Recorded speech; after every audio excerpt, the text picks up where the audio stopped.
नमस्कार, मैं हूं रानू प्रिया और आप देख रहे हैं हमारी खास खोजी फिल्मांकन खबर कालचक्र। एक गरीब की आशियाना लूट जाता है। न्यायालयीन संरक्षण स्थान पर सरपंच पति एवं उनके दर्जनों गुर्गों द्वारा घंटों उनके व्यवसायिक परिसर पर उत्पात मचाते हैं। काफी तोड़फोड़ भी होती है। जान बचाकर पुलिस के शरण में पहुंचते हैं, लेकिन वहां भी पीड़ित को न्याय नहीं मिलता।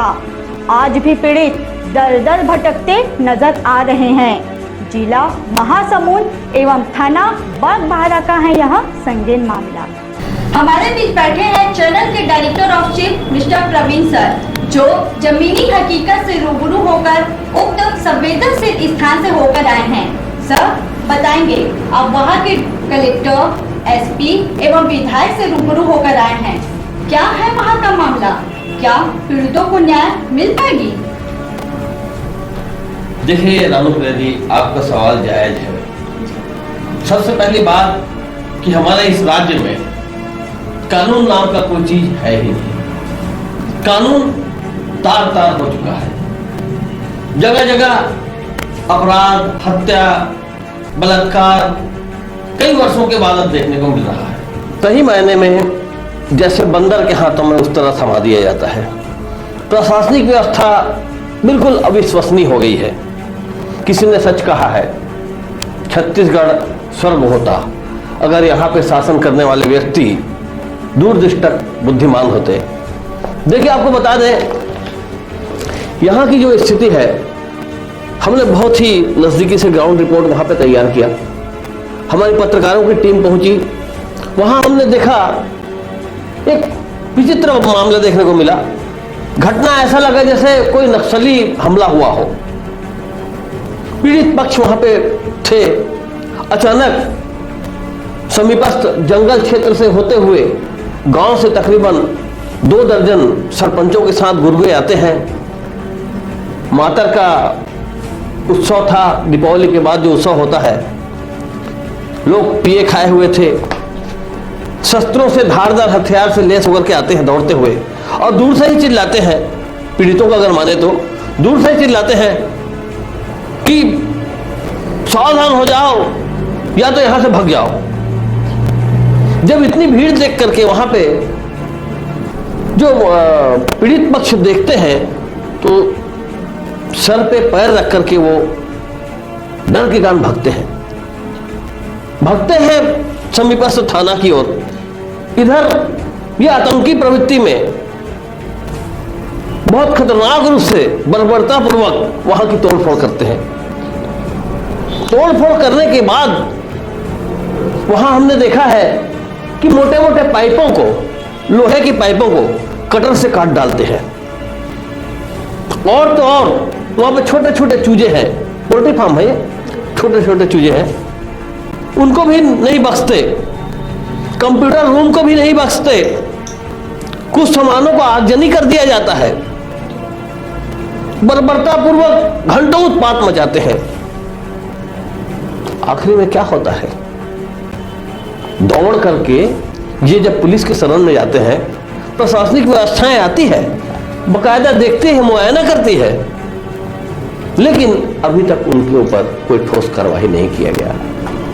देखिए, जानलेवा हमला होता है, आगजनी होता है, तोड़फोड़ होता है, और पीड़ितों का माने तो उस स्थान पर बकायदा वहां पे तहसीलदार द्वारा स्टे लगाया गया है।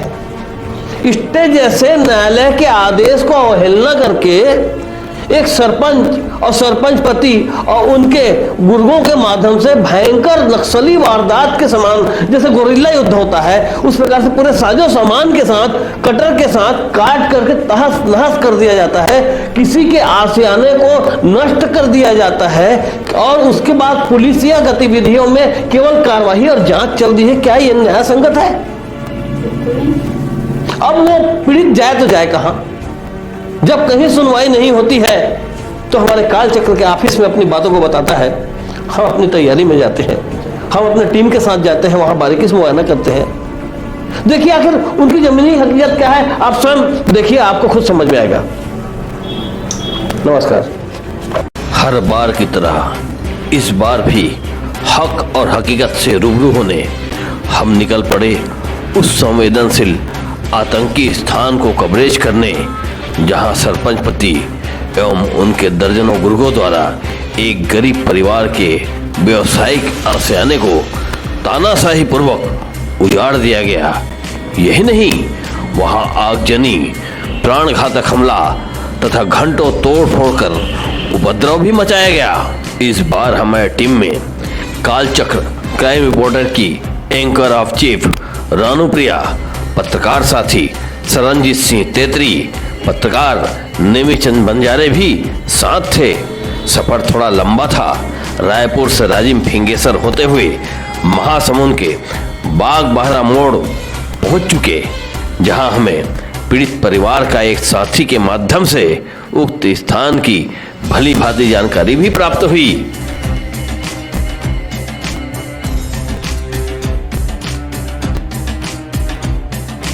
रास्ते में ऊंचे ऊंचे पर्वत हम सबको प्रफुल्लित कर रही थी। पहाड़ों में बसी माता खल्लारी को दूर से दर्शन कर हम प्रणाम करते नेक कार्य की सफलता के लिए प्रार्थना किए। हमारी एवेंचुरा पूरी तरह से सबाब में थी। NH 353 में मंजिल की ओर हम फर्राटे से बढ़ रहे थे। घंटे भर सफर तय कर हम मंजिल के समीप पहुंच चुके। हमारी सवारी अब कच्चे रास्ते की ओर बढ़ चली। बस कुछ ही दूरी में उक्त स्थान दूर से दिखने लगी। घटना स्थल पर हमारी टीम जो ही उतरे, पीड़ित परिवार हमारे इंतजार करते नजर आए।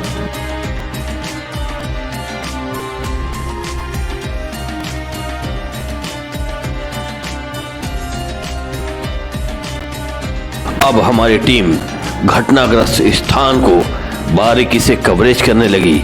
देखते ही हम अवाक रह गए। भयंकर तोड़फोड़ को देख महसूस हुआ मानो जो भी हो, दर्जनों की संख्या में पूरे साजो सामान के साथ घंटों उत्पात मचाया हो। उक्त क्षतिग्रस्त परिसर तकरीबन 60 बाय 300 स्क्वायर फीट में निर्माणाधीन रहा होगा, जो पूरी तरह से तहस नहस होकर नष्ट हो चुकी थी। प्रथम दृष्टया में प्रतीत होता मानो कोई बड़ा नक्सली हमला हुआ हो। जगह जगह तोड़फोड़, आगजनी और तो और तकरीबन 3 से 4 हजार मुर्गियों के चूजे मृत सड़ते नजर आए। पूरी मुस्तैदी से हमारी टीम एक एक करके बारीकी से कवरेज कर रही थी।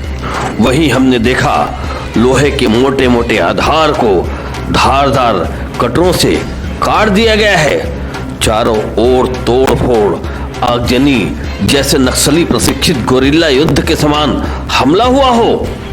जरा सोचे कितना भयावह, रूह कपाने वाला मंजर रहा होगा।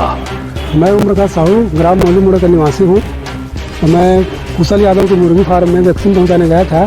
तो वहाँ गांव के लोग तो मुर्गी फार्म को तोड़ने के लिए आए थे। तो वो लोग मुझ पर भी मतलब जानलेवा हमला किए और कुदाली और फावड़ा पकड़ के मेरे ऊपर जानलेवा हमला किए। मैं अपने जान बचा के वहाँ से 6-7 किलोमीटर भागा। उसके बाद भाग के मैं थाना आया। थाना में FIR दर्ज कराने के लिए आवेदन दिया, लेकिन आवेदन अभी तक मेरा आवेदन में अभी तक FIR दर्ज नहीं किया है। पर ताजुब है, वहीं पीड़ित पक्ष का माने तो इतनी भयंकर मंजर देख उन्हें जान बचाकर समीपस्थ पुलिस के शरण में जाना पड़ा। पर दुर्भाग्य, आज 1 हफ्ते होने को है, अब तक कोई ठोस कार्रवाई नहीं हुआ। बस जांच चल रही है। ऐसे में कई सवाल खड़े करते यहाँ की प्रशासनिक व्यवस्था पर। अब जरा जीरो ग्राउंड रिपोर्ट पर इन पर भी नजर डालें। छत्तीसगढ़ की राजधानी रायपुर से महज 95 किलोमीटर दूर महासमुंद जिला का ये ऐसा मामला जिसे आप सुनेंगे तो आपके पैरों के नीचे से जमीन खिसक जाएगी। लेकिन यहाँ पे पूरी तरह से जंगल राज का एक नमूना आपको बताने जा रहे हैं। यहाँ पे आप जो देख रहे हैं, ये जो तोड़ फोड़ जो हुआ है, ये देख सकते हैं कि कितनी भयंकर रूप से यहाँ पे तोड़ फोड़ हुआ है। ऐसा प्रतीत होता है मानो नक्सलियों ने तोड़ डाला है। लेकिन आपको बता दें, ये नक्सलियों की हरकत नहीं है, लेकिन नक्सलियों से भी बदतर यहाँ पे स्थिति देखी जा सकती है। इसका स्पष्ट उदाहरण आपको बता दें, ये जो तोड़ फोड़ हुआ है, ये प्रतीत होता है जैसे नक्सलियों से प्रशिक्षित किसी एक टीम के द्वारा किया गया हो, जैसे गोरिल्ला हमला किया जाता है। गोरिल्ला हमला में इसी प्रकार से अचानक हमला किया जाता है और इस प्रकार से तोड़ फोड़ कर दिया जाता है। और ये जो है, ये यहाँ पे एक इनके जो मालिक हैं उनसे चर्चा करना चाहेंगे कि आखिर में क्या हुआ है। और दुर्भाग्य की बात है कि ये सारी तोड़ फोड़ यहाँ के सरपंच ने बगैर अनुमति के शासन के बातों को दरकिनार रख करके किया है। बताएंगे आपका पूरा नाम क्या है? मेरा नाम जगजीवन यादव है। अच्छा, बताएंगे जगजीवन जी, इसको किसने तोड़ा है? सरपंच और आदमी आए थे गांव का। सरपंच पति आए थे पूरा उन लोग, और आया यहाँ पे तोड़ फोड़ चालू किया। उसके बाद डॉक्टर भी थे यहाँ, वैक्सीन छोड़ने आया था, उसको भी मतलब टांगी से लेकर दौड़ाने लगा मारने के लिए। हम लोग को बोला कि तुम लोग भी भाग जाओ तो तुम लोग को भी मार देंगे बोला। पूरा हर चीज कर दिया उन लोग, पूरा इतना लागत लग गया था। तकरीबन कितना लागत लगा रहा होगा इसमें? इसमें कम से कम 30-40 लाख रुपया आ गए सर, पूरा चूजा उजा करके सब कर। देखिए, ये एक बेरोजगार है जिन्होंने ये पैसा कहाँ से लाया था? आप पहले जमा किए थे पैसा, उसके बाद वो आदमी लोगों को उधारी मांगी, जो याद कर्जे में। हाँ, उससे उधारी काकरों कर 50,000 काकरों कर 1 लाख ऐसे मांग के पूरा किए थे हम लोग। देखिए, जगजीवन यादव जी बता रहे हैं कि ये गांव के रहने वाले हैं। इन्होंने कर्जे के माध्यम से ये जो देख रहे पोल्ट्री फार्म ये डाल करके रखे हुए थे। और ये जगह कैसे जगह में है? ये जगह में आपका आधिपत्य है? वन पट्टा मिला है मेरे को, 168 में 162, 161 का सभी मिला है। वन पट्टा मिला, इसलिए हम लोग यहाँ पे फार्म डाला। फार्म में भी पहले काम कर चुका था, तो सोचा कि फार्म डालेंगे छोटा सा। तो सरपंच से अनुमति लिया, तो एनओसी दिया हमको। उसके बाद पटवारी को बुलाया, 3 बार मुआयना किया, तो ठीक है बना सकते हो बोले पटवारी। उसका हम लोग काम चालू किया हुआ। उसके बाद में सरपंच रंजिश निकाला कि हम चुनाव टाइम में हम वोट नहीं दिए उसको। अच्छा, हाँ, इसलिए हमको पूरा ये सब चीज़ करा। नोटिस पर नोटिस भेजा और मारने पीटने का धमकी तो डेली आ रहा था। सरपंच के नोटिसों पर स्टे लगा हुआ था, लेकिन स्टे के बावजूद सरपंच के द्वारा यह और उनके सरपंच के साथ तकरीबन 2 दर्जन लोगों के साथ ये तोड़फोड़ की गई। सरपंच के साथ कितने लोग आए हुए थे? वही 40-50 आदमी थे सर यहाँ पे। किधर से आए? इधर से पूरा कुदाल और टांगी वांगी लेकर सब आए थे, हंसिया से धर कर सब आए थे।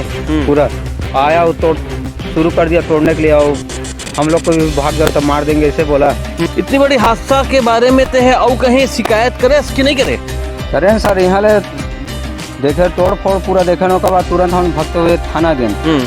थाना में बोले कि तोड़ फोड़ वहाँ शुरू है भाई, रोको ऐसे करके। आया लेकिन कोई एक्शन नहीं ले। 5 दिन हो गए, कोई रिपोर्ट नहीं लिख रहा है, कि कुछ नहीं कर रहा है। तो कहाँ जाएंगे आप? सही बात। ये बताएंगे कि आप कैसे करोगे आगे? क्या आप करेंगे सर? हम अब मानने की सिवा कुछ दिखाई नहीं दे रहा है। देख रहे हैं कितनी संवेदनात्मक मामला है। यहाँ पे एक ऐसा परिवार है जिसके बारे में ना ही यहाँ शासन प्रशासन कोई सुनने के लिए तैयार नहीं है। बड़ी दुर्भाग्य की बात है। ये पुलिस वालों के पास भी जाते हैं और इतनी बड़ी जघन्य अपराध हुआ है, जघन्य देख सकते हैं कि तोड़ फोड़ हुआ है, आग जनी हुआ है। और जिस प्रकार से नक्सली मूवमेंट का जो रोल होता है उसी प्रकार से हो रहा है। कहीं ये लोग नक्सली मूवमेंट में कहीं शामिल तो नहीं है? कहीं गोरिल्ला युद्ध की ये कहीं तैयारी या कहीं पे ये ट्रेनिंग तो नहीं ले रहे हैं? देखिए किस प्रकार से यहाँ पे आगजनी किया गया है, किस प्रकार से तोड़ फोड़ कर दिया गया है, यह आपके आंख के सामने है। लेकिन दुर्भाग्य की बात है, माने नहीं महोदय, मैं आपसे बार बार निवेदन करता हूँ, आपसे निवेदन ये है कि इस प्रकार से आतंक का रवैया छत्तीसगढ़ में बढ़ते जा रहा है। पुलिस प्रशासन निष्क्रिय सी दिख रही है। राजनीतिक दबाव में ये कुछ कर नहीं पाते हैं। इतनी अपराध होने के बावजूद देख सकते हैं जगह जगह से यहाँ पे आतंकी रवैया हुआ है। इस गरीब की स्थिति आप देख सकते हैं, इनकी पत्नी की स्थिति देख सकते हैं। ये रोते बिलखते रही, इनको न्याय नहीं मिल रहा है। आज 3 से 4 दिन हो गया इनके FIR दर्ज नहीं हुआ है। पुलिस वाले आखिर इनको संरक्षण क्यों दे रहे हैं? प्रशासन इस पर संज्ञान ले।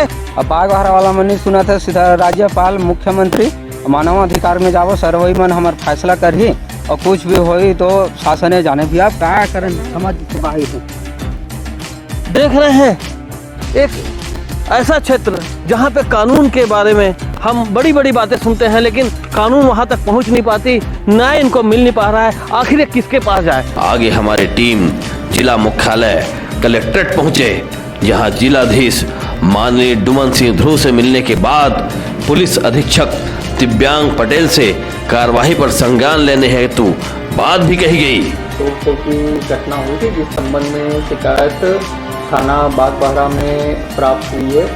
जांच चल रही है।